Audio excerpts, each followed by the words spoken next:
Si vous nous rejoignez, merci de votre fidélité. Bienvenue. Mesdames et messieurs, voici les titres de votre journal. Le haut commandant de la gendarmerie nationale était à Tanene avec les cadres qui l'accompagnent. Général Bala Samoura s'est rendu au nouveau poste de péage et pesage construit dans la localité. Une autre vision du chef de l'État qui se matérialise. Nous serons ce soir dans les communes rurales de Benti et Kakossa dans la préfecture de Forikaria. Le projet d'appui au système d'activité risicole en territoire de mangrove se met en place. 2000 hectares sont aménagés pour la maîtrise de l'eau. On fera le point avec Fodé Camara. Et puis c'est la renaissance et le triomphe pour le ballet national Djoliba. Le groupe vient de participer au Festival international du Bénin. 5 prestations pour réaffirmer l'excellence de la culture guinéenne. Les artistes sont de retour au Bercail. Voilà pour le sommaire. Bonsoir à tous et bienvenue dans ce journal. Nous ouvrons par une série de décrets. Décret D2025-0025 PRG CNRD SGG portant nomination des chefs de cabinet des départements ministériels. Le président de la République, vu la charte de la transition décrète. Article 1er. Les hauts cadres dont les prénoms et noms suivent sont nommés dans les fonctions de chef de cabinet des départements ministériels ci-après. 1. Ministère de la Justice et des Droits de l'Homme. Maître Billy Keita, avocat. 2.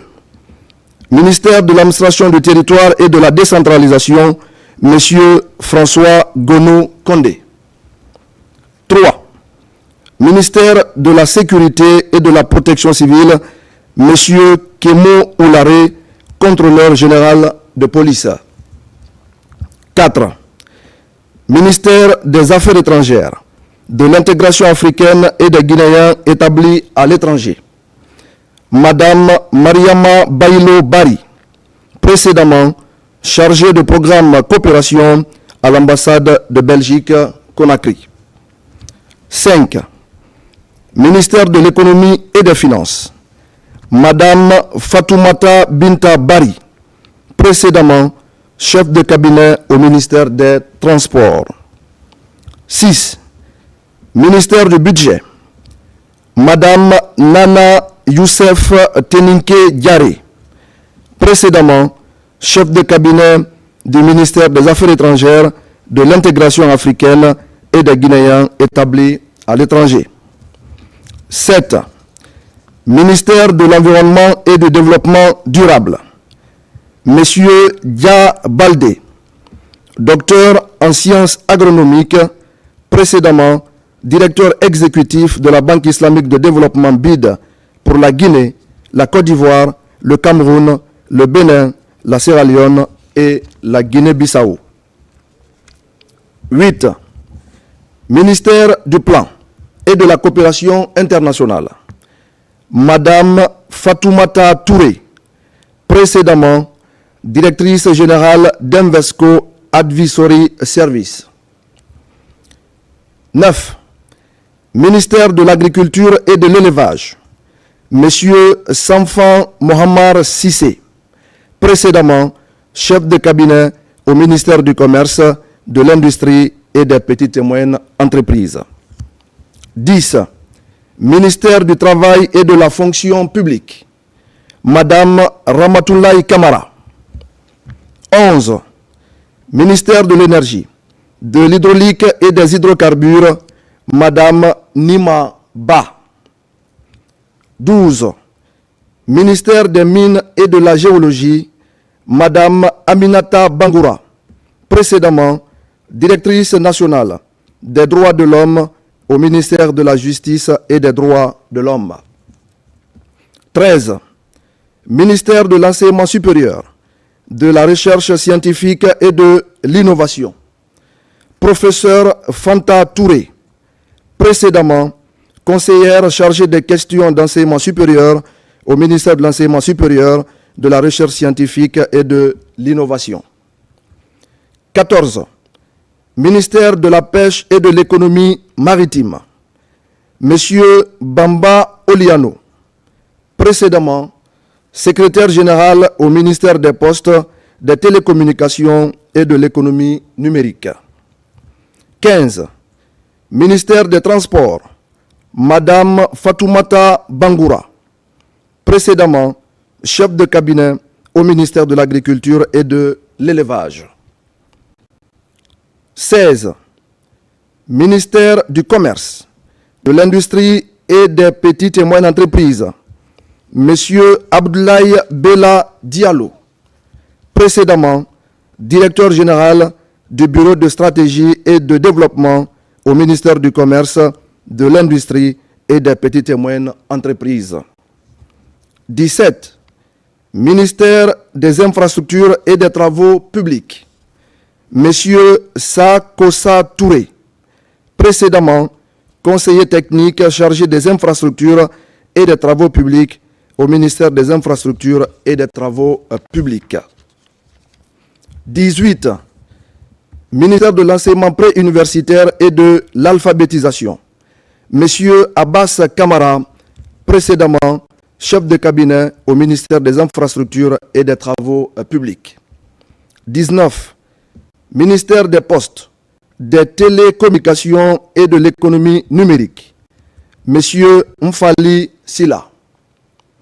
20. Ministère de la Promotion féminine, de l'enfance et des personnes vulnérables, Madame Fatoumata Binta Diallo, précédemment directrice de communication et relations extérieures à l'Agence nationale du service universel des télécommunications et du numérique en Soutène. 21. Ministère de l'Urbanisme, de l'Habitat et de l'Aménagement du territoire, chargé de la récupération des domaines spoliés de l'État, Monsieur Mohamed Lamine Bangoura. 22. Ministère de l'Enseignement technique, de la formation professionnelle et de l'emploi, Monsieur Alpha Saliou Kourouma. 23. Ministère de la Santé et de l'Hygiène publique, Dr Pepe Bilivogui. 24. Ministère de l'Information et de la Communication, Madame Adèle Camara. 25. Ministère de la Culture, du Tourisme et de l'Artisanat, Monsieur Tierno Amidou Ba, précédemment chef de cabinet au ministère de l'Enseignement supérieur, de la Recherche scientifique et de l'Innovation. 26. Ministère de la Jeunesse et des Sports, Madame Mahawa Kamara, précédemment chef de cabinet au ministère du Budget. 27. Secrétariat général du gouvernement, Monsieur Ali Traoré, précédemment chef de cabinet au ministère de l'Environnement et du Développement durable. 28. Secrétariat général des affaires religieuses, Dr Jean-Édouard Sagnou. Article 2. Le présent décret, qui abroge toutes dispositions antérieures contraires, prend effet à compter de la date de sa signature et sera enregistré et publié au journal officiel de la République. Conakry, le 6 mars 2025, signé Général Mamadi Doumbouya. Décret D 2025-0026, PRG CNRD SGG, portant nomination au ministère du Plan et de la Coopération internationale. Le président de la République, vu la charte de la transition, décrète. Article 1er. Les hauts cadres dont les prénoms et noms suivent sont nommés dans les fonctions ci-après. 1. Inspecteur général du Plan et de la Coopération internationale, Monsieur Mamadou Saïdou Diallo, précédemment directeur national de la coopération internationale. 2. Inspecteur général adjoint du Plan et de la Coopération internationale, Monsieur Mamadou Dramé, précédemment directeur général adjoint du Bureau d'appui à la coopération avec l'Union européenne. 3. Directeur national du Plan, Dr Hassan Diallo. 4. Directeur national adjoint du Plan, Monsieur Patrice Kamano, précédemment chef de division à la Direction nationale du plan. 5. Directeur national de la population et du développement, M. Abdoulaye Sano. 6. Directeur national adjoint de la population et du développement, M. Nyanama Moussa Keita, économiste. 7. Directeur national de la coopération internationale, Dr Arafan Traoré, spécialiste en analyse des données et en relations internationales. 8. Directrice nationale adjointe de la coopération internationale, Madame Husseinatou Ba, précédemment directrice adjointe de la promotion des investissements à l'Agence de promotion des investissements privés à APIP Guinée. 9. Directeur national des organisations internationales, M. Alfadio Idrissa Han. 10. Directrice nationale adjointe des organisations internationales, Madame Fatoumata Fatim Kaba, consultante, spécialiste de projet Banque mondiale. 11. Directeur général de la coordination et du suivi des aides, M. Mohamed Lamine Kamara, précédemment directeur général adjoint de la coordination et du suivi des aides. 12. Directeur général adjoint de la coordination et du suivi des aides, M. Ousmane Tunkara, trésorier pays d'Access Bank Guinée. 13. Directrice générale du Bureau d'appui à la coopération avec l'Union européenne, Madame Sona Baro, précédemment directrice générale de l'Agence guinéenne de coopération technique. 14. Directrice générale adjointe du Bureau d'appui à la coopération avec l'Union européenne, Madame Kadiatou Diallo, experte en gouvernance territoriale participative, décentralisation et en développement local. 15.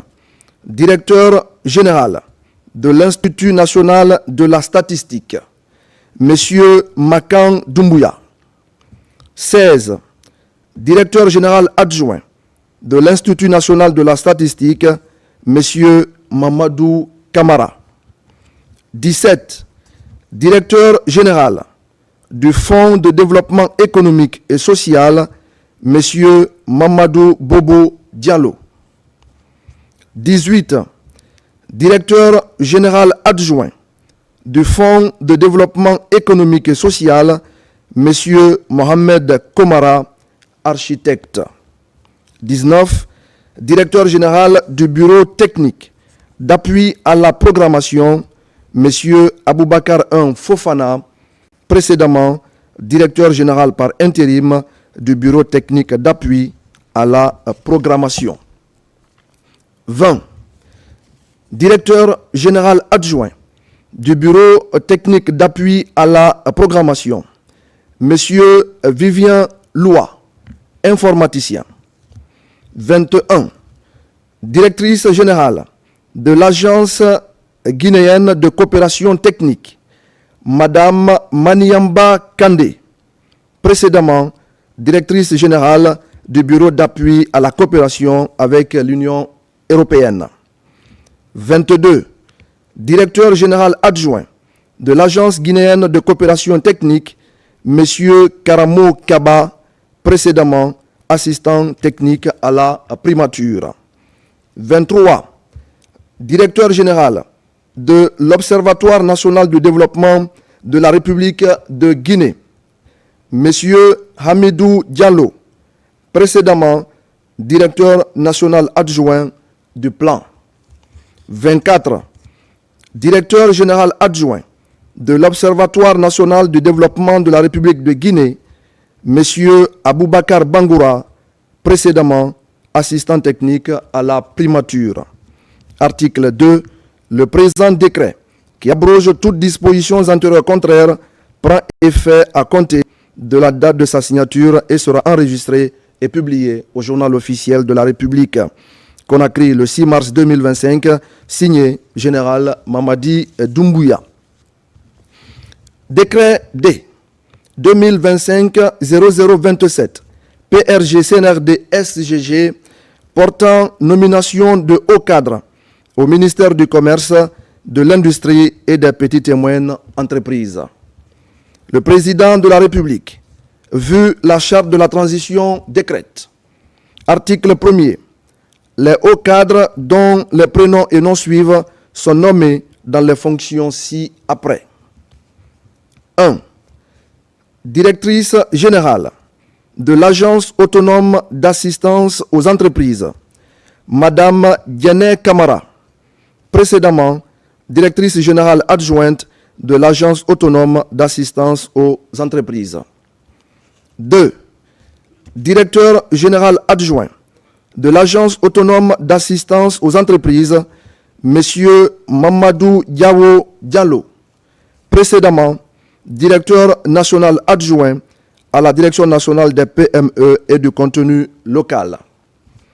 3. Directeur national adjoint des PME et du contenu local, Monsieur Seydouba Kamara, matricule 237-812R, précédemment chef de division contenu local à la Direction nationale des PME et du contenu local. Article 2. Le présent décret, qui abroge toutes dispositions antérieures contraires, prend effet à compter de la date de sa signature et sera enregistré et publié au journal officiel de la République. Conakry, le 6 mars 2025, signé Général Mamadi Doumbouya. Dans l'actualité ce soir, au cours de la conférence de presse qu'il a animée hier à Conakry, le Premier ministre chef du gouvernement a abordé, vous le savez, plusieurs sujets liés à l'actualité nationale. Des secteurs comme l'énergie, les sports ou encore l'urbanisme ont ponctué les débats. Amadou Ouriba a également rappelé que sa prise de fonction s'est faite dans un contexte difficile marqué par l'explosion d'un dépôt de carburant qui a lourdement impacté l'économie et les ménages. Hadi Kamara. Le Premier ministre face à la presse, une occasion pour le chef du gouvernement de rappeler qu'il va servir la Guinée sous le leadership du général Mamadi Doumbouya afin de donner corps à sa vision. Cela étant, Amadou Ouriba évoque ici la problématique liée à l'électricité en Guinée. Nous ambitionnons de faire en sorte que d'ici la fin de l'année, que la Guinée sorte définitivement du déficit énergétique et au contraire être un pays en capacité d'exporter de l'énergie. Je pense qu'il faut lui laisser le temps de manière plus structurée pour qu'il ait largement le temps de développer ce qui est fait. Et ce que nous allons faire au bout de l'année, les gens se rendront compte, ce qui va être fait en moins de 18 mois sera nettement au-delà de ce qui a été fait dans le secteur de l'énergie depuis l'indépendance. Nous allons faire en sorte d'avoir 1 giga au moins supplémentaire en ce qui concerne la question énergétique. Et je dois, pour ceux qui ne le savent pas, pour la première fois de l'existence de EDG, le mois dernier, ils ont atteint un niveau de collecte, disons, des paiements qui n'avaient jamais été atteints depuis que EDG est EDG. Donc, les réformes vont se poursuivre et nous allons les encourager. Les compteurs prépayés, les compteurs totalisateurs et la gouvernance de EDG.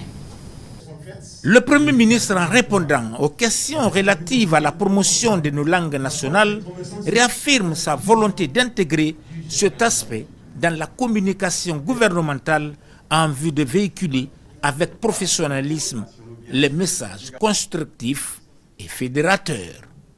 L'effort que nous sommes en train de faire pour que l'ensemble de nos compatriotes puissent accéder à l'information à travers les langues de leur choix, nous allons développer ça.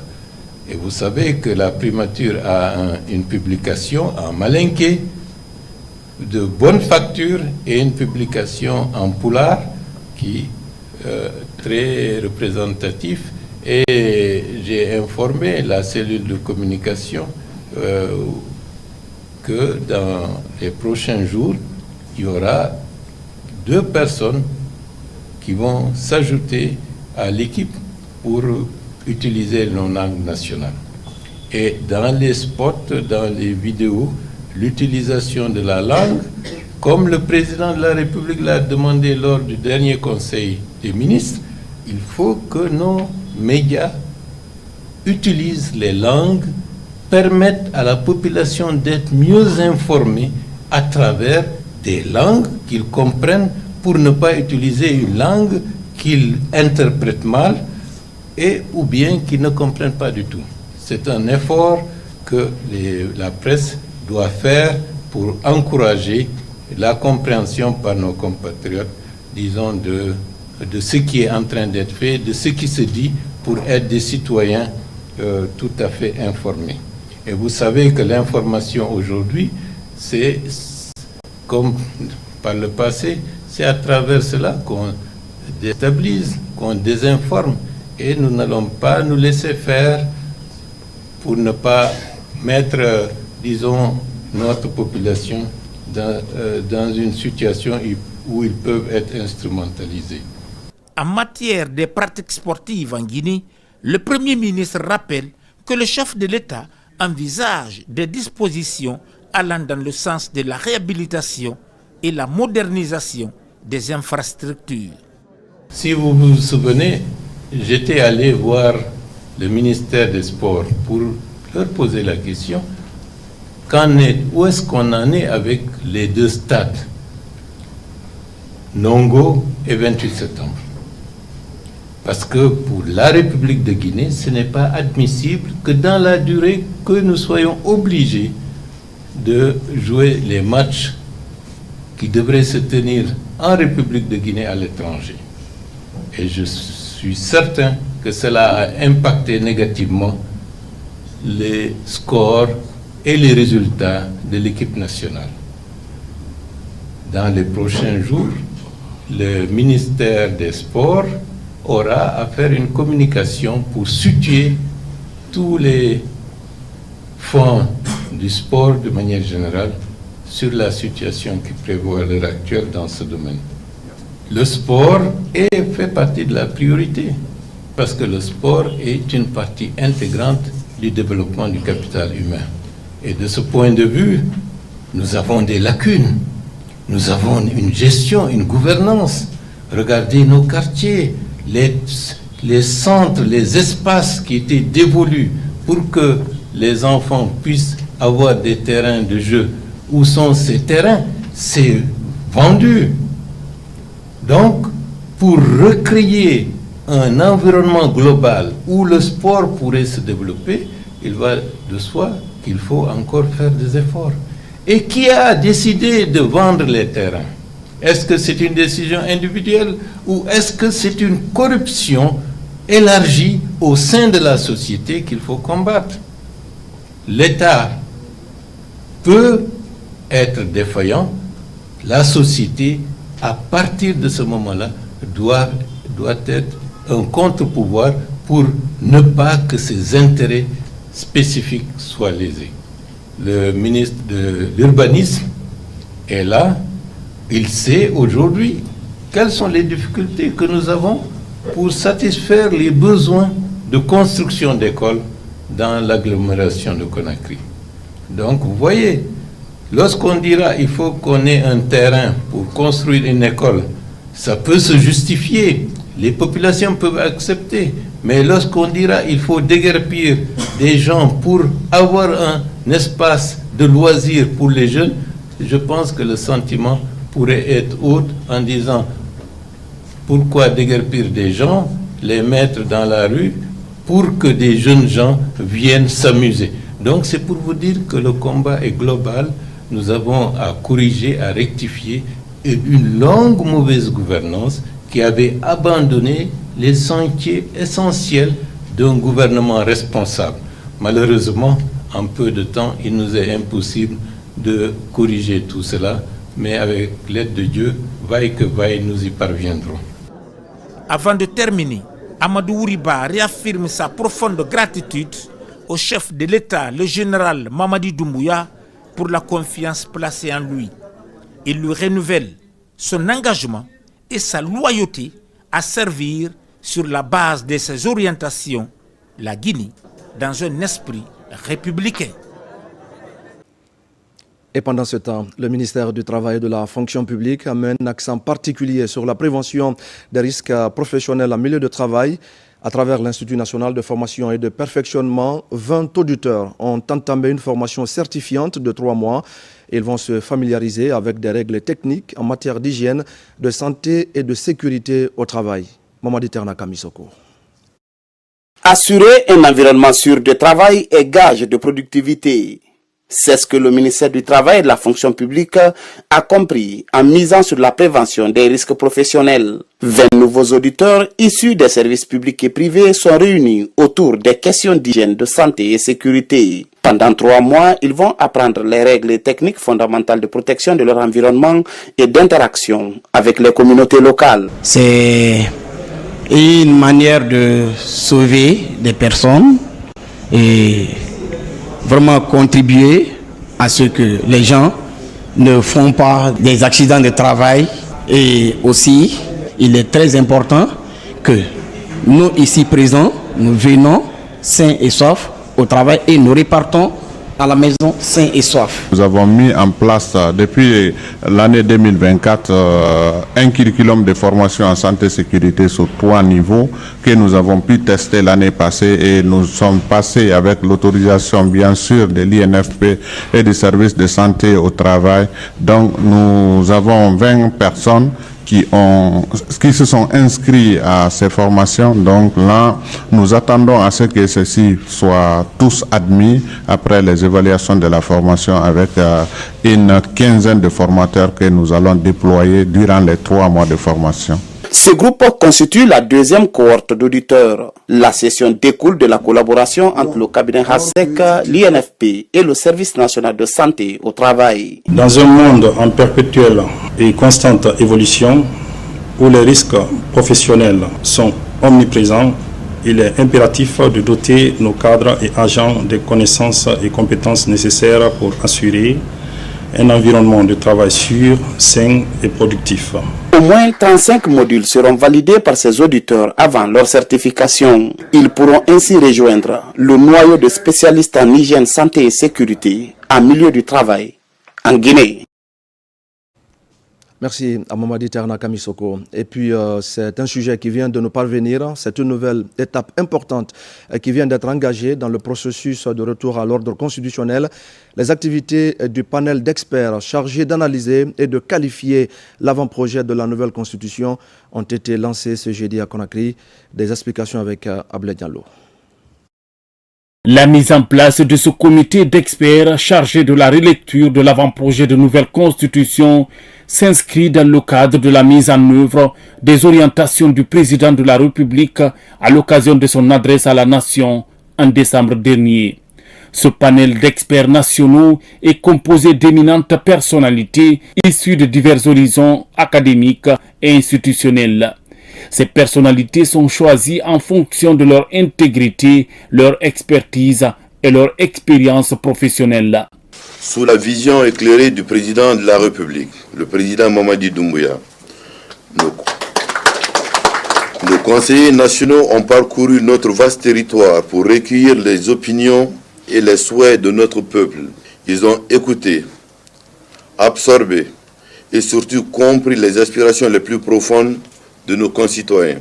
Cette démarche, en parfaite adéquation avec la vision du président, vise à doter notre pays d'une constitution non seulement qui nous ressemble, mais aussi qui nous rassemble. Je tiens à rendre hommage à l'ensemble des conseillers nationaux et à tous les acteurs qui ont investi temps et énergie dans ce travail colossal.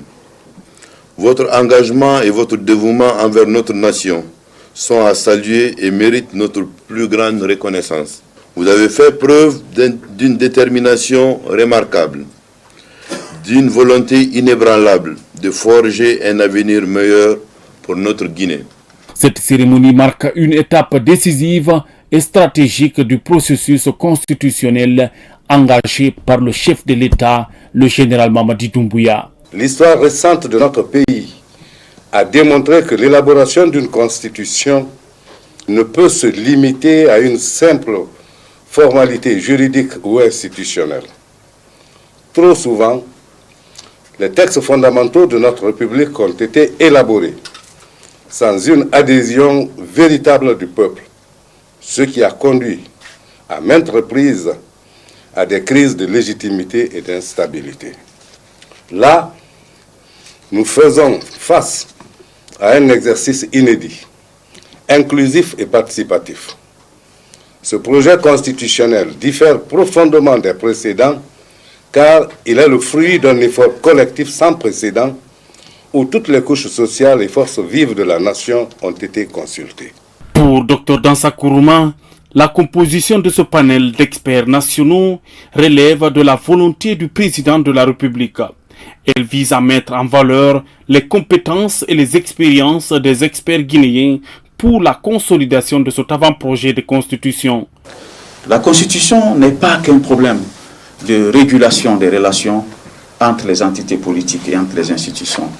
C'est aussi elle qui garantit les relations entre les citoyens, les institutions, les relations entre les pouvoirs et l'équilibre entre les pouvoirs.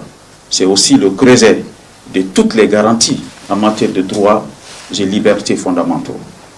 C'est pourquoi nous avons pensé également à ceux qui ont des connaissances en matière de finances publiques, parce que la Constitution régule naturellement la gestion des finances publiques dans un pays à travers les dispositions pertinentes qui touchent la politique budgétaire, tout ce qui est l'élaboration, la soumission et l'adoption, mais aussi le contrôle de l'application de la loi des finances. C'est pourquoi nous avons dans cette salle également M.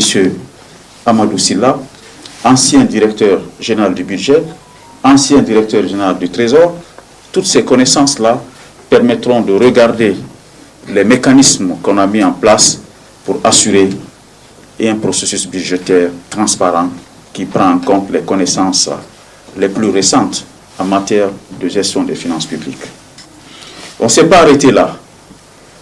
La Constitution exige aussi une connaissance approfondie des textes juridiques. Les magistrats qui sont les praticiens du droit, ceux qui ont la charge d'interpréter nos textes juridiques, nous avons pensé à ceux parmi eux qui ont des connaissances réelles à la matière. C'est pourquoi vous avez un ancien président, premier président de la Cour suprême, qui n'est pas à présenter. M. Mamadou Silla, tout le monde connaît sa rigueur, son intégrité. Et c'est une façon aussi de lui rendre hommage pour tous les services qu'il a rendus à ce pays. Le président de la République était clair.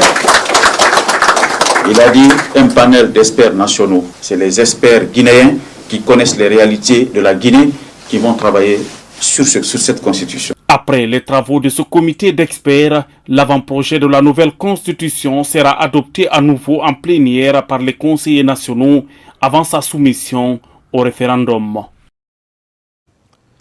Dans l'actualité encore, je le disais tout à l'heure au sommaire, le haut commandant de la gendarmerie nationale en compagnie de plusieurs officiers et des responsables du fonds d'entretien routier était à Tanene.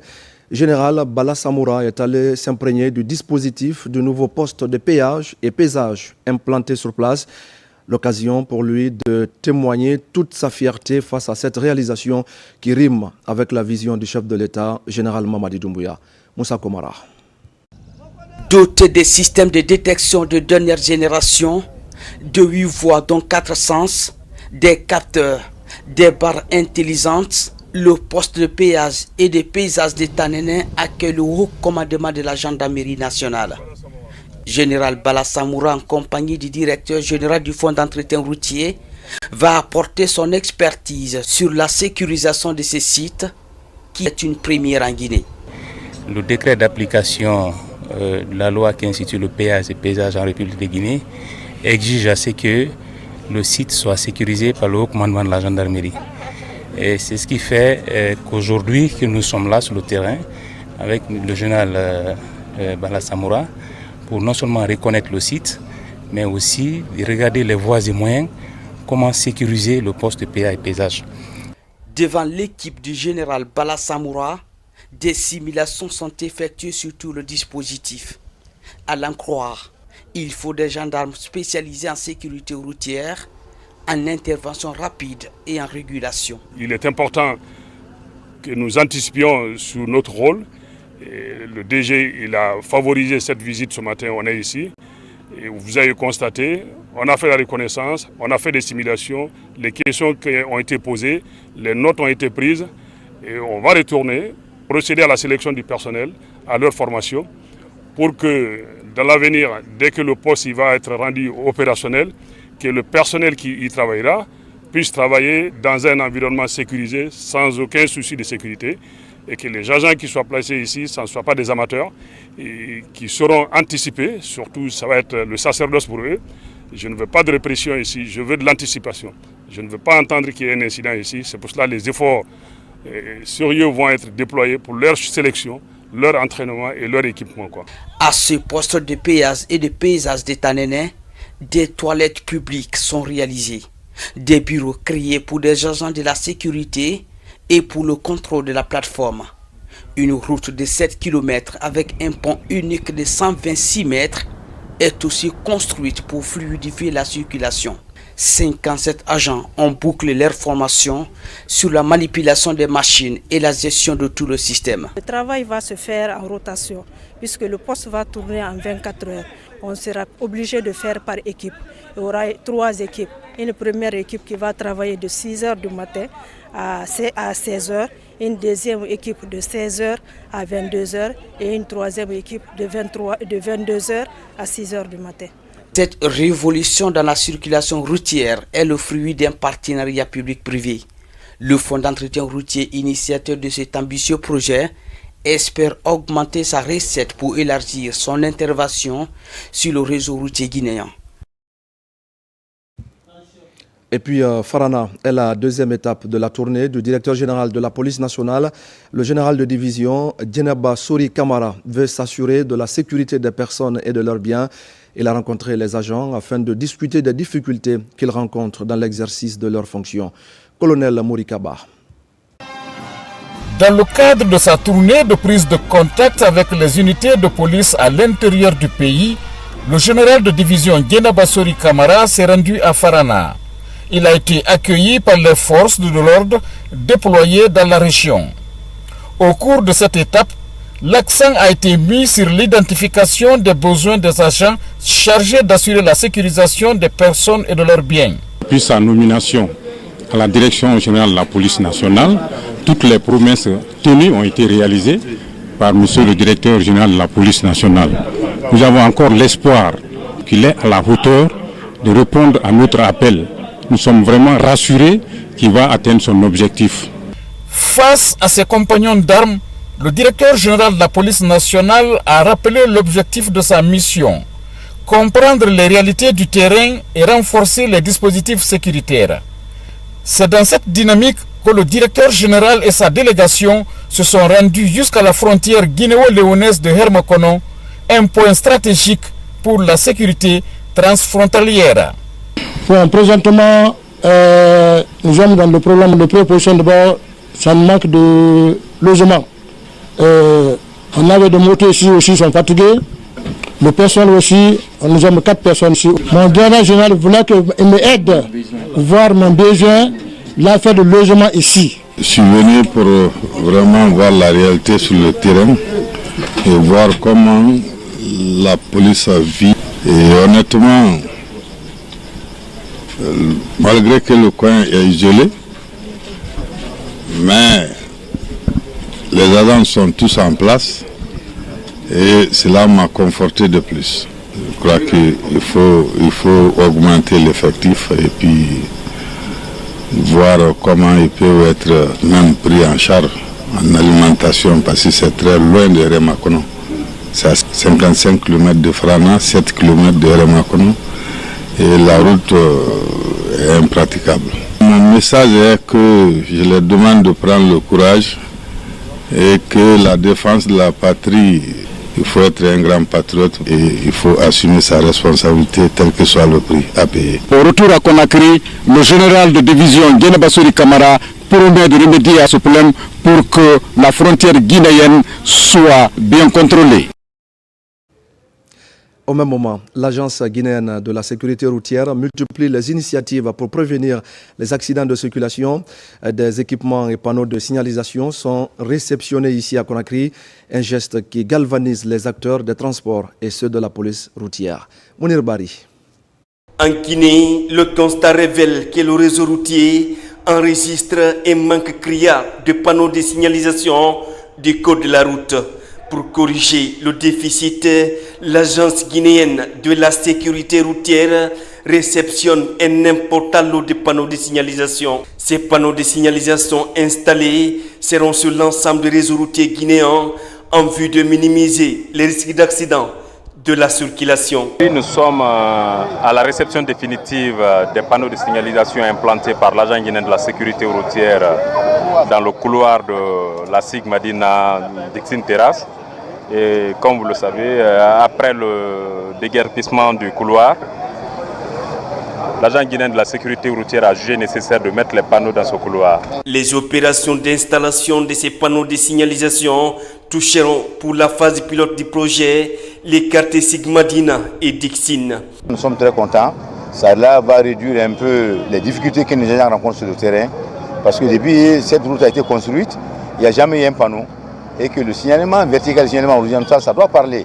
Tout ça rentre dans la réduction du taux d'accident sur la circulation. Et ça aussi rentre dans le cadre de la fuite de la circulation. On a fait un mois de sensibilisation, maintenant nous allons rentrer en action. Ils ont raison de mettre ce panneau. Nombreux sont des personnes victimes du sens interdit. Donc, nous autres conducteurs de véhicules et de motos acceptons désormais d'utiliser le sens normal. On sait combien de fois les agents de sécurité routière font pour épargner le danger. Les commerçants aussi n'ont qu'à libérer les voies publiques. Cet accompagnement du gouvernement guinéen à l'endroit des structures impliquées dans le processus vise à prévenir et à réduire le phénomène sur la route. Une série d'activités de sensibilisation et d'information sera enclenchée dans les prochains mois sur le terrain. Dans l'actualité également, les autorités s'intéressent particulièrement au contenu des programmes diffusés par les médias à l'intérieur du pays et c'est justement pour assurer une meilleure régulation, pour maintenir la paix et la cohésion sociale que les centres de monitoring seront construits dans les régions administratives du pays. Le coup d'envoi des travaux de ces structures de veille et de contrôle des médias est donné à Mamou et à Kindia. Amadou Touré. Pose de la première pierre du centre régional de monitoring de la haute autorité de la communication HAC pour la région administrative de Mamou. Une initiative du gouvernement guinéen visant à veiller au bon fonctionnement du travail des journalistes. Dans un délai de 12 mois, un édifice répondant à cette architecture sera bâti ici à Serré, localité de la commune urbaine de Mamou, située à 7 km du centre-ville. Un grand bâtiment de 8 bureaux, une salle de réunion et le bureau du président. 6 cabines de toilettes internes et 3 cabines de toilettes externes, une guérite, un abri-groupe et la clôture entière. Nous avons l'opportunité de poser les bases d'une communication qui favorise le dialogue, le respect des diversités et la cohésion sociale. Tout comme Mamou, la région de Kindia aura bientôt son centre régional de monitoring. Il sera réalisé ici à Sabouya, localité de Frigiagbe. Chaque fois que tu te rends dans une préfecture, dans une région, ce sont des chantiers. Il faut laisser ces traces. Quand on occupe un poste, on laisse les traces. Ça va être dit après toi. Je voudrais saluer le leadership du chef de l'État. Il y a des journalistes qui veulent construire, il y en a d'autres qui veulent détruire. Et notre rôle, c'est d'assainir le secteur de la presse, c'est de contrôler les contenus des médias. Et la maison que nous allons construire ici servira justement à contrôler les médias.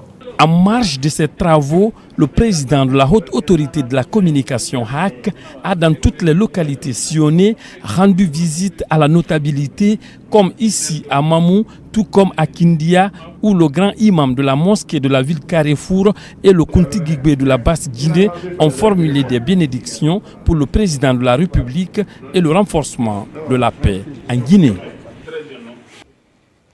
Le comité technique ad hoc de suivi pour la mise en œuvre du programme Simandou 2040 était en conclave avec les différents acteurs de la chaîne. La démarche vise à sensibiliser ces acteurs sur la nécessité d'accorder une diligence dans le traitement des dossiers avec mention programme Simandou 2040. Mamadi Gassama. En application de la lettre du ministre de l'Économie et des Finances relative au suivi de la mise en œuvre des projets Simandou 2040, le comité technique ad hoc tient sa toute première rencontre. Il s'agit d'échanger avec les différents acteurs de la chaîne sur les modalités de suivi et procédures d'exécution des 28 projets pilotes recensés au titre de l'exercice 2025. Aujourd'hui, il était important pour nous de nous retrouver avec l'ensemble des acteurs qui travaillent dans la chaîne d'exécution des projets et programmes Simandou 2040 pour les sensibiliser sur toute la diligence et la célérité qui doit être de mise dans l'exécution des programmes et projets qui s'inscrivent dans le cadre du programme Simandou 2040. Et il était aussi question de sensibiliser les uns et les autres sur la responsabilité qui est la leur pour assurer avec efficacité et efficience les responsabilités dans le cadre de l'exécution de ces projets-là. Une présentation des critères du programme et budget d'investissement a été faite à cet effet. L'idée est de porter à l'attention des acteurs la nécessité d'accorder un traitement diligent au dossier avec mention projet Simandou 2040. Plusieurs dispositions sont déjà prises au niveau de la direction des investissements. Ces projets sont classés comme projets hautement prioritaires, effectivement. Ils sont tous en cours d'exécution. Et une mention spéciale au niveau du système intégré de gestion a été observée pour tous ces projets. Au niveau du ministère du Budget également, la chaîne de dépenses, tous les bordereaux qui sont issus de ces projets seront mentionnés PS 2040. Ça veut dire qu'une fois que ce dossier arrive dans un circuit administratif, on doit faire en sorte que ces dossiers ne prennent pas assez de temps dans le processus de traitement au niveau sectoriel. Le programme Simandou 2040 se veut un programme qui s'identifie aux préoccupations des populations guinéennes avec pour objectif l'amélioration de leurs conditions de vie. La modernisation de l'administration fiscale se poursuit avec une nouvelle dynamique. Les cadres de la Direction générale des impôts ont entamé ce matin une formation dans ce sens. La session est axée sur la maîtrise du système fiscal guinéen et l'éthique de l'agent public. Mamadou Saliouba commente les images de Isiaga Kamara. Investi de la lourde mission de mobilisation des recettes fiscales, ces cadres de la Direction générale des impôts améliore les compétences pour plus d'efficacité dans le travail. Pour cette session, ils approfondissent les connaissances sur le système d'administration fiscale. Les thèmes qui nous rassemblent aujourd'hui sont d'une importance capitale. D'une part, la maîtrise de sa FIG 2. Notre outil de travail collaboratif est essentiel pour fluidifier nos échanges, améliorer la traçabilité de nos actions et garantir une gestion fiscale plus transparente et efficiente. Dans un contexte où la digitalisation est un levier incontournable de la modernisation, sous l'impulsion des autorités du CNRD, la modernisation de l'administration fiscale se matérialise progressivement. Les cadres de la Direction générale renforcent les compétences sur l'éthique de l'agent public et l'utilisation des outils collaboratifs. Je pense que c'est une prise de conscience générale de l'ensemble des cadres qui est absolument utile dans le cadre d'une amélioration, je dirais, des modes de fonctionnement, du rapport à l'usager et du respect des règles qu'on doit observer. La DGI doit être sur toute l'étendue du territoire. Et par conséquent, l'accès par un outil web permet de régler cette fracture numérique. Forcément, c'est l'utilisation de l'outil et bien évidemment avec un impact direct, c'est l'amélioration de la performance. La qualification du personnel des impôts est l'engagement de la direction générale de l'institution en charge du recouvrement des recettes fiscales. Une nouvelle dynamique pour améliorer les performances du personnel des impôts. L'actualité de ce jeudi, c'est aussi l'Union des cadres pour la paix de Farana qui multiplie des actions de soutien aux idéaux du président de la République, général Mamadi Doumbouya. Elle vient d'assainir les grandes artères de la préfecture. Une cérémonie de lecture du Saint-Coran et une activité sportive sont également initiées pour promouvoir le vivre ensemble dans la cité. Ibrahima Oulem Fofana et Silati Kourouma sont nos correspondants sur place. À Farana, c'est l'Union des administrateurs régionaux et préfectoraux qui apporte à son tour son soutien à la politique de refondation du général-président Mamadi Doumbouya. À travers des actions civiques, cette union entend contribuer à la propriété de la ville de Farana. À cette occasion, elle offre à la mairie des équipements destinés à l'assainissement. Penser à l'assainissement dans une zone donnée, ce n'est pas donné à tout le monde. Donc, si les fils aujourd'hui se réunissent avec les cadres pour penser à ce genre d'initiative, vraiment cette initiative est à saluer. L'objectif vise à rendre ce matin Farana une ville propre et après l'assainissement et faire le don des équipements d'assainissement à la délégation spéciale de Farana pour pérenniser ses acquis et continuer également à reconnaître les acquis du président de la République, le général Mamadi Doumbouya. De là, ces responsables locaux se sont retrouvés à la mosquée et à l'église de la ville de Farana. Ces leaders des deux confessions religieuses ont fait des prières et bénédictions pour la paix et la cohésion en Guinée. Nous sommes à la grande mosquée pour la prière. Les imams ont prié pour les Guinéens dans l'ensemble. Ils ont prié pour les autorités et particulièrement le gouvernement et son Excellence, Monsieur le Président de la République, chef de l'État, chef suprême de l'armée. Depuis son arrivée à la tête du pays, ses réalisations sont satisfaisantes. Nous avons lu le Coran 3 fois en faveur du président Mamadi Doumbouya. La cérémonie a été aussi marquée par une série d'événements sportifs.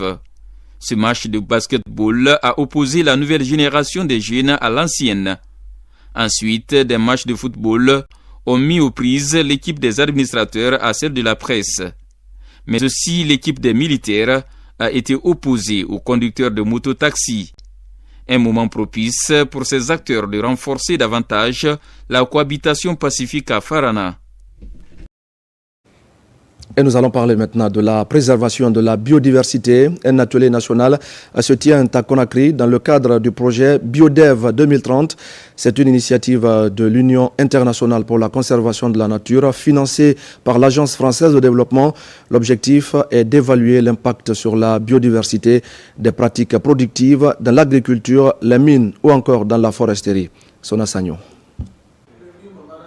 Cette rencontre rassemble des représentants des institutions publiques, de la société civile et des partenaires au développement. Ensemble, ils travaillent à identifier des solutions concrètes pour mieux intégrer la biodiversité dans les stratégies économiques nationales. Ces deux sessions de dialogue marquent vraiment une étape importante de la mise en œuvre du projet. Et partant de là, des recommandations seront faites au gouvernement, à l'État guinéen, pour essayer de voir comment engager des réformes un peu profondes au niveau des politiques de ces trois secteurs. Ce projet va contribuer non seulement à instaurer le dialogue entre les différents secteurs ministériels impliqués dans la préservation de la biodiversité, mais va nous apporter d'autres sources de financement afin de mieux préserver les biodiversités qui sont aujourd'hui très menacées. L'agriculture intensive, l'exploitation minière et la déforestation sont parmi les principales menaces pesant sur les écosystèmes guinéens. Cette rencontre vise donc à repenser les politiques publiques pour réduire ces impacts négatifs. Nous faisons beaucoup d'efforts sur le terrain par rapport à la biodiversité en favorisant l'adoption et les pratiques productives. On est des planteurs, notre activité, tout ce qu'on fait a un impact, joue sur tous les aspects liés à l'environnement. C'est pourquoi nous sommes intéressés. L'initiative encourage des pratiques plus durables, conciliant développement économique et préservation des écosystèmes. Nous sommes convaincus que la collaboration entre le gouvernement guinéen, les organisations non gouvernementales, le secteur privé, les organisations socio-professionnelles, les communautés locales et les partenaires internationaux est la clé du succès de ce projet. Les conclusions de ce dialogue contribueront à orienter les politiques nationales pour un avenir plus respectueux de la biodiversité. Au même moment, dans la région administrative de Kankan, les acteurs renouvellent leur engagement à intensifier la lutte contre la dégradation de l'environnement. Les outils de surveillance des maladies de la faune sauvage sont révisités pour lancer une nouvelle campagne de sensibilisation auprès des communautés. Un programme du ministère de l'Environnement mis en œuvre par la Direction générale du Corps des conservateurs de la nature. Diamokaba. À Kankan, pas de repos pour préserver la biodiversité. La remise à niveau pour agir à tout moment et une stratégie de lutte contre les caprices du climat. Un manuel de référence est ouvert pour saisir les grands chapitres de cet outil de surveillance des maladies de la faune sauvage. Les échanges regroupent les cadres institutionnels venus des préfectures de la savane guinéenne. C'est d'apprendre le cadre institutionnel, le manuel de faune sauvage. Deuxièmement aussi, apprendre aussi le cadre, le manuel de surveillance des maladies zoonotiques et les notions de la biodiversité. Pour atteindre ces objectifs, les acteurs s'engagent à intensifier les campagnes de sensibilisation auprès des communautés locales. Une nouvelle approche participative pour prévenir la propagation des maladies et protéger l'écosystème. Nous allons essayer de faire la même restitution au niveau de nos collègues, appuyés dans le cadre du système épidémiologique afin d'éviter des éventuelles épidémies. L'initiative là, c'était bien, c'est très bien. Ça peut nous permettre vraiment de nous protéger contre les maladies contagieuses, les maladies entre l'homme et l'animal. Ça peut nous aider aussi à faire des sensibilisations auprès de la communauté. Le programme est porté par la Direction générale du Corps des conservateurs de la nature, en collaboration avec le ministère de l'Environnement et du Développement durable. Sur le terrain, le suivi rigoureux de la démarche et la mobilisation continue, une alternative souhaitée pour un environnement sain et propre, profitable à l'homme. Merci à Diamokaba pour toutes ces explications. Et puis, il y a quelques jours, un protocole sur les prix des denrées de première nécessité était signé entre le gouvernement, les douanes et la Chambre de commerce. L'heure est à la sensibilisation des acteurs impliqués dans le respect des prix consignés dans cet accord. Et déjà, l'équipe de suivi sur le terrain a procédé à la fermeture de certains magasins pour non-respect de ces prix. Abdul Karim Kamara. Ce groupe d'hommes sillonne les magasins pour s'assurer du respect des prix consensus sur les denrées de première nécessité. Ici à Matam, dans ce magasin, après avoir vérifié les reçus de vente, il est constaté que ce grossiste n'observe pas l'esprit du protocole. Au lieu de vendre le sac de riz à 285 000 francs, prix grossiste dans le Grand Conakry, il le vend à 290 000 francs. Dans la foulée, l'on décide de fermer son magasin. Si nous laissons fermer les yeux sur cet état de fait, cela veut dire que le détaillant qui va prendre à ce prix va vendre plus. C'est clair pour tout le monde. Tout ce qui va faillir à cet état de fait, nous allons fermer et la personne va répondre devant la loi. Cette croisade est menée par la Chambre de commerce et la Direction nationale du commerce intérieur et de la concurrence. La démarche vise à rappeler aux acteurs du protocole de savoir raison garder dans l'intérêt du consommateur. Aujourd'hui, nous sommes en train de sensibiliser pour que les grossistes, les détaillants, les importateurs puissent effectivement comprendre le contenu du protocole. Parce que nous devons être très rigoureux dans le suivi strict de ces prix qui ont été déjà plafonnés. Dans le cadre de la même sensibilisation, ces prix importateurs, distributeurs et détaillants seront affichés dans tous les marchés du pays. Partout où les magasins seront fermés, des sanctions seront prises à l'encontre des contrevenants. Un mot à présent sur le 8 mars. Vous savez, c'est la fête internationale des droits des femmes. À quelques heures de la célébration, la ministre de la Promotion féminine rend visite aux groupements féminins et aux femmes entrepreneurs. Charlotte Daffé veut ainsi encourager le combat quotidien que ces femmes mènent pour leur pleine autonomisation. C'est une immersion suivie par Mohamed De Camara. Nous sommes sur la plaine de Sonfonia. Elle est située à quelques encablures de l'université Général Lansana Conté. Le site s'étend sur une superficie de 24 hectares. Ici, ces femmes font plusieurs activités agricoles. Pour mieux comprendre le quotidien de ces 56 groupements féminins évoluant dans cette plaine, la ministre en charge de la promotion féminine arrive sur le terrain. C'est vraiment pour montrer la bravoure des femmes. Ces femmes de Sonfonia, si elles sont accompagnées, elles ont la formation qu'il faut, elles ont les équipements qu'il faut, elles sont capables d'approvisionner tous les marchés de Conakry. Je vais faire un clin d'œil à mon collègue ministre de l'Agriculture pour qu'il puisse regarder un peu ces femmes. On effectuera certainement ensemble une visite de terrain pour venir voir l'étendue des besoins. Ces femmes sont animées d'une ambition, celle d'approvisionner les marchés de Conakry en légumes et en produits maraîchers. Nous sommes au nombre de 600 femmes qui travaillent la terre. Nous rencontrons beaucoup de difficultés. Par exemple, l'année dernière, les champs ont été inondés, ce qui a joué sur nos récoltes. Nous demandons aux autorités de nous venir en aide pour engranger plus de résultats. Cette visite de terrain a également permis à la ministre Charlotte Daffé de se rendre dans les locaux de Firsi, cette entreprise tenue par une femme est spécialisée dans la valorisation du textile guinéen. La valeur ajoutée de cette visite, c'est d'abord qu'elle a rempli ses engagements vis-à-vis de nous. Mais nous autres entrepreneurs qui avons eu ce privilège d'être sélectionnés par le département pour être les championnes, nous devons aussi de disséminer l'esprit qui l'a animé pour aller tirer les femmes rurales, les femmes qui sont victimes de violences du fait qu'elles n'ont pas de revenus, pour qu'on les mette aussi sur la scène. D'ici quelques années, on va réduire la masse de femmes pauvres. Cette démarche de la ministre en charge de la promotion féminine consiste à encourager les femmes des groupements agricoles et celles qui évoluent dans l'entrepreneuriat. Toutes choses qui pourraient les motiver à persévérer dans leur activité génératrice de revenus. Le mois de mars, c'est aussi le mois de pénitence et de prière pour les fidèles musulmans et chrétiens. Le Ramadan et le Carême sont cette année encore des moments de grande générosité à la cathédrale Sainte-Marie de Kaloum comme à la grande mosquée Faisal. Des ruptures collectives sont organisées.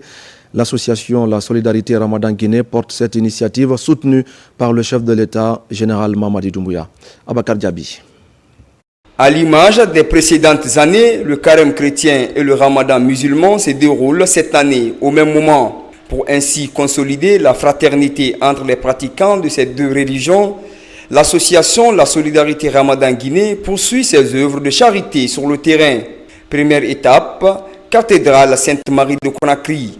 Ici, les fidèles chrétiens bénéficient de ce geste de charité de la part de ces philanthropes issus de la diaspora guinéenne. La solidarité Ramadan Guinée et surtout pour la Guinée qu'il y ait la paix et la quiétude. Nous remercions très sincèrement le président de la République parce que franchement, là, il ne fait aucune différence entre les religions. De là, nous voici à la grande mosquée Faisal qui constitue la deuxième étape. Il est exactement 19h15, l'heure indiquée pour la rupture du jeûne. Sous ce chapiteau, le service est libre. C'est un moment de joie, un moment de pur bonheur pour célébrer Dieu. Et nous le célébrons avec tout le monde. Nous avons été à la cathédrale et ça s'est très bien passé. La Guinée est une famille et que nous devons nous donner la main. En fait, ce que nous avons initié ici, ça doit continuer. C'est pour encourager les filles et les fils de la Guinée à faire comme nous. Se dire que chacun peut faire quelque chose. Cette initiative, portée par le gouvernement guinéen, vise à consolider les bases fondamentales de la cohésion sociale et du vivre ensemble entre tous les fils et filles du pays, comme le souhaite le chef de l'État, général Mamadi Doumbouya. Ce geste hautement apprécié par les fidèles musulmans et chrétiens de la République de Guinée à travers les dirigeants au niveau de Conakry. Comme vous le constatez, c'est une première en République de Guinée qu'une telle rupture soit organisée à l'attention à la fois des musulmans mais des chrétiens. C'est une rupture collective organisée à l'intention des chrétiens et les musulmans du pays. Elle est bien perçue et encouragée par les autorités de la transition en vue de soulager les personnes vulnérables en manque de moyens financiers pour se procurer de quoi en manger. La structure Nana Guinée International, sous la direction de son PDG, Sekouba Kamara, a également offert des vivres à la communauté musulmane de Kamsar, une initiative en phase avec la vision du président de la République et qui vise surtout à soulager de nombreuses familles en cette période de jeûne. Les autorités de Kamsar ainsi que les bénéficiaires saluent cet acte de solidarité. Yamokaba. Kamsar, au cœur du mois sacré de Ramadan, un moment de piété et de partage. En cette période où chaque geste de générosité compte, un soutien de taille vient soulager de nombreuses familles. 7 tonnes de riz et 20 cartons de sucre ont été offerts au nom du chef de l'État à la communauté musulmane de la sous-préfecture de Kamsar. Cet acte de solidarité est l'initiative de Nana Guinée International sous la direction de son PDG, Sekouba Kamara. La société Nana Guinée International, à travers son PDG, Monsieur Kamara Sekouba, fortement impliqué dans l'accomplissement des actions du chef de l'État, fait un important don de vivres composé de riz et de sucre à toute la communauté musulmane de la sous-préfecture de Kamsar. Parmi les bénéficiaires, des groupements de femmes, des associations de jeunes et des représentants des comités de développement rural. Tous saluent cet acte d'une grande portée sociale. Nous prions Dieu qu'il assiste Sekouba Kamara pour son épanouissement. Ce don composé de riz et de sucre est bénéfique pour les femmes de Kamsar ici présentes.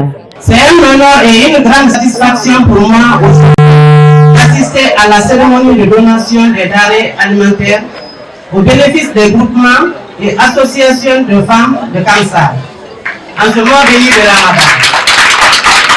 Par la coordination sous-préfectorale pour le soutien aux acquis du CNRD. Ce geste rappelle que l'entraide et la dévotion sont au cœur des valeurs du mois saint de Ramadan. À l'occasion toujours du mois saint de Ramadan, le Ridi de Kindia a offert de denrées à ses travailleurs, un geste qui devra soulager ces nombreuses familles au moment où les denrées coûtent parfois cher sur le marché de consommation. Djibril Kamara. D'importantes quantités de vivres et de non-vivres pour les enseignants et autres travailleurs du centre El Hadj Abdulwakil Al-Malik Keita pour la mémorisation du Coran et les études islamiques de Kindia. C'est un don de l'érudit de Kindia pour les soulager en ce mois saint de Ramadan. Vraiment, nous sommes contents. Ce n'est pas la première fois. Il en a l'habitude. Sauf que cette fois-ci, ça dépasse les autres. Il nous a honorés. Il nous a conseillé la façon dont on doit se tenir pour avancer. Notre fils et notre sage, El Hadj Abdulwakil Al-Malik Keita, nous allons le remercier pour tout ce qu'il fait de bon. Que Dieu le récompense. Il a construit des écoles, rénové d'autres. Aujourd'hui, c'est la construction d'une mosquée à Kenende, une grande mosquée. L'érudit de Kindia a profité de la fermeture du centre pour les petits congés accordés à ses élèves pour remettre ce don aux ayants droit. Et il n'a pas oublié les ouvriers et techniciens qui travaillent dans le chantier de construction de la mosquée qu'il a offerte aux populations de Kenende dans la commune urbaine de Kindia. Ce que je peux lancer à toute personne, les personnes de bonne volonté, c'est de faire comme ce monsieur qui a de l'estime pour son entourage. Parce que quelque part Dieu dit, aimer Dieu c'est d'abord aimer les hommes. Et qui n'aime pas ses créatures ne saurait aimer le Créateur. Il fait ça pour qui? Pour les hommes. S'il ne le fait pas pour les hommes, il fera pour qui? A noter que le groupement de femmes qui étudie dans ce centre a bénéficié de 50 millions de francs guinéens de la part de l'érudit de Kindia. Et notre grand format de ce soir nous amène dans les périmètres aménagés des communes rurales de Benti et de Kakossa dans la préfecture de Forikaria. Là-bas, vous allez le constater, des innovations sont prévues dans l'approche d'aménagement du projet d'appui au système d'activité risicole en territoire de mangrove, et ce, conformément aux orientations des États généraux de l'agriculture et de l'élevage. Déjà, plus de 2000 hectares sont aménagés pour la maîtrise de l'eau afin d'améliorer les rendements du riz de mangrove. Fodé Camara et Sekou Sissoko. Les préparatifs de la campagne agricole 2025 vont bon train.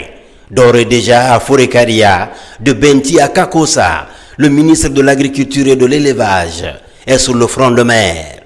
Dans cet écosystème très capricieux, Félix Lama vient s'enquérir de l'état d'avancement des travaux d'aménagement pour booster le système d'activité risicole en territoire de mangrove. L'avantage du riz des mangroves, c'est que c'est du riz bio, puisque nous n'utilisons pas de l'engrais ni des fertilisants. C'est l'eau de mer qui fait tout le travail de fertilisation de la terre. Et c'est pourquoi c'est important de continuer à développer ce potentiel que nous avons à Benti et à Kakossa. Et très prochainement également, nous allons lancer les études pour la plaine de Monchon et d'autres qui existent aussi un peu partout en Basse-Côte, puisque nous avons 300 km de côte et c'est une opportunité que nous pouvons saisir. Ça et là, comme ici à Benti, de Bouramaya à Katouruma, en passant par Kaleire, le regard du visiteur est attiré par les premières empreintes de ce chantier de maîtrise de l'eau. Des digroutes, des vannes, des ceintures de protection et autres ouvrages vont réguler les remontées salines en zone de mangrove. Depuis 1800, la digue qu'on a vue aujourd'hui à Benti, on ne l'a jamais vue. Une digue avec un respect en forme, un respect en ligne, un respect en teneur, avec une protection d'une superficie qui dépasse 600 hectares. Et j'ose vous dire que malgré la montée saline de cette année à Benti, le plus pauvre paysan a récolté 1,5 par hectare au de 600 hectares. Donc nous sommes partis, mais il y a une variation. Nous quittons de 800 kg à l'hectare pour maintenant 1,500 jusqu'à 2 tonnes à l'hectare. Grâce à vous, monsieur le ministre, grâce au président de la République, son Excellence le général Mamadi Doumbouya.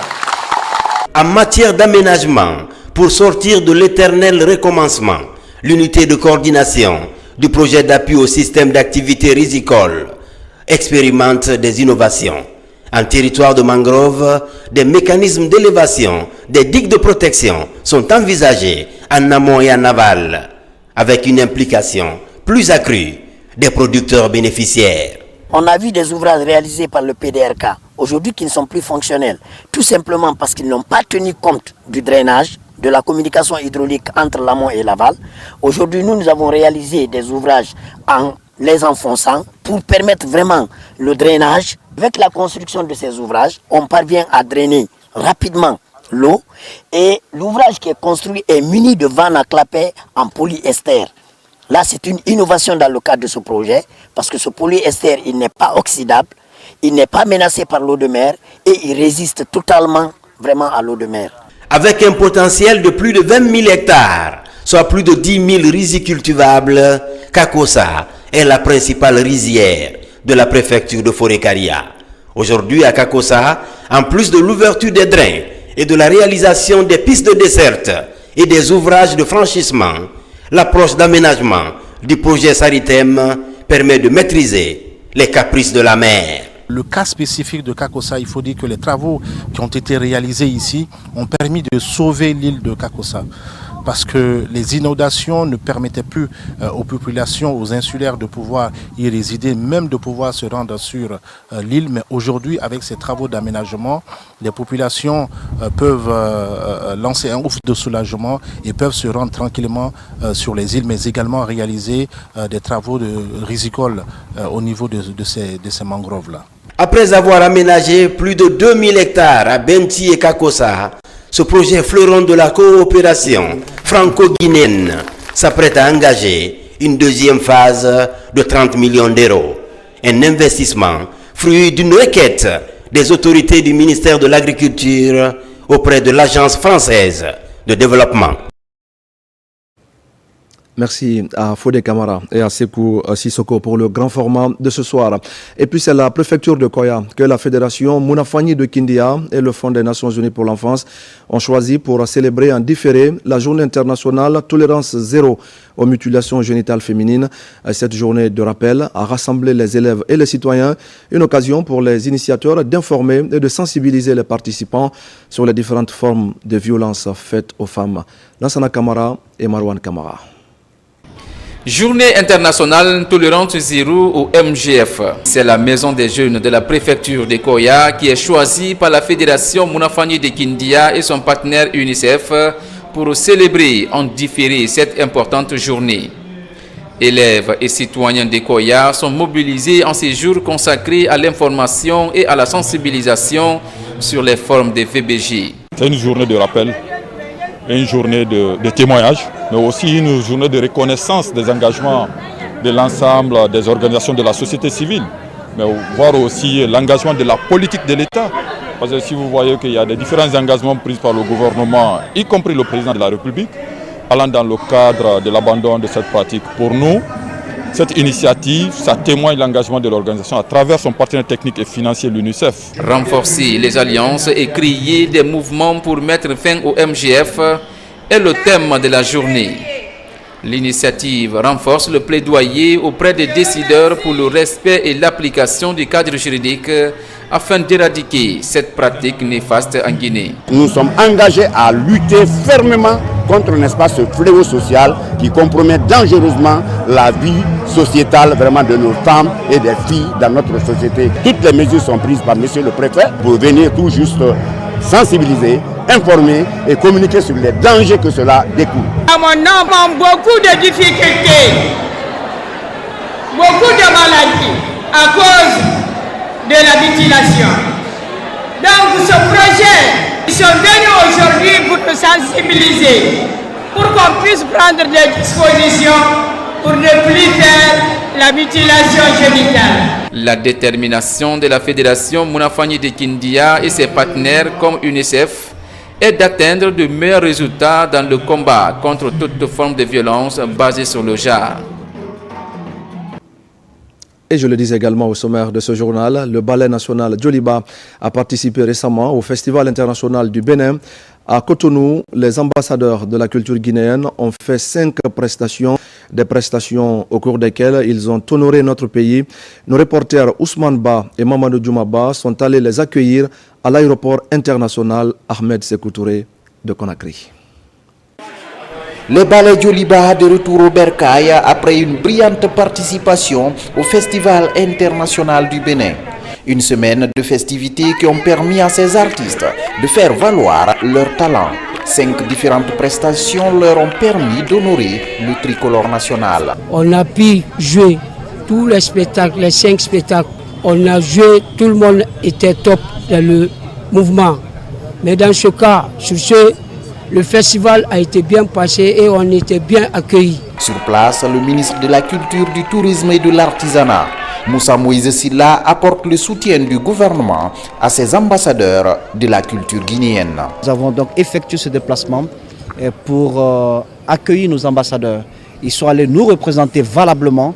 Ils ont fait un travail de titan. Après une telle prouesse, il est normal que l'État soit à leur côté pour leur dire bravo, pour leur dire félicitations. Donc, au nom du chef de l'État, je tiens donc à leur dire mes félicitations pour le travail qui a commencé. Cette tournée n'est qu'un début. Depuis un certain temps, les artistes guinéens de différentes disciplines sont présents à plusieurs rendez-vous internationaux. Un effort sans relâche des autorités pour le retour de la Guinée sur la scène internationale. Et voilà, mesdames et messieurs, c'est la fin de ce journal. Merci à tous de l'avoir suivi. Et demain, c'est Kadiatou Kaba qui vous donne à partir de 21h. Moi, je vous retrouve lundi pour d'autres actualités de la Guinée.